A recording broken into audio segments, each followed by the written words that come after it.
Bismillahirrahmanirrahim.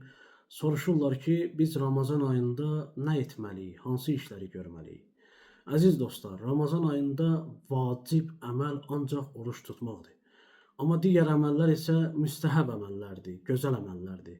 Və istəyirsinizsə Ramazan ayından ləzzət alasınız, feyz alasınız, gərək bu tövsiyələrə də əməl eləyəsiniz. Yəni oruç tutmaqla bərabər insan gərək çalışa bu ayda özünü bağışlatdıra. Həqiqətən bu boyda Allahın rəhmət və bərəkət qapıları bizim üzümüzə açılıb. Bu ayda da biz özümüzü bağışlatdıra bilməsək, həqiqətən biz bədbəxtik. Allah Teala bu ayda yaxşı işlərin savabını qat-qat artırır. Çalışaq nə qədər bacarırıqsa yaxşılıqlar eləyək. Sədəqə verək, kasıba kömək eləyək, fəqirə kömək eləyək. Elə oruç tutmağın bir fəlsəfəsi budur ki, biz oruç tutmaqla acların, kasıbların halını başa düşək və onlara kömək eləyək. Əgər valideynlərimiz sağdırsa, onların xidmətində duraq, onların duasını əldə eləyək. Əgər dünyaların dəyişiblərsə, onların qəbrini ziyarət eləyək, onların ruhuna Quran oxutduraq və bizə pislik eləyən insanları çalışaq əfv eləyək. Onların da hidayət olunması üçün dua edək. Və dua edəndə təkcə özümüzü dua eləməyək, hamını dua eləyək. Bu səbəb olar ki, bizim duamız qəbul olsun. Və vaxtımızı uzun-uzadı televizora baxmağa, telefonla məşğul olmağa, əyləncələrə, lağlağaya, məsxərəyə sərf eləməyək.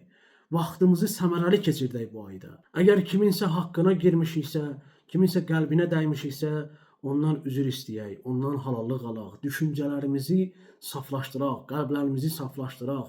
Qeybətdən, həsəddən, paxıllıqdan, təkəbbürlükdən, bu cür rəzil sifətlərdən öz qəlbimizi təmizləyək və qəlbimizdə yalnız və yalnız Allaha yer verək.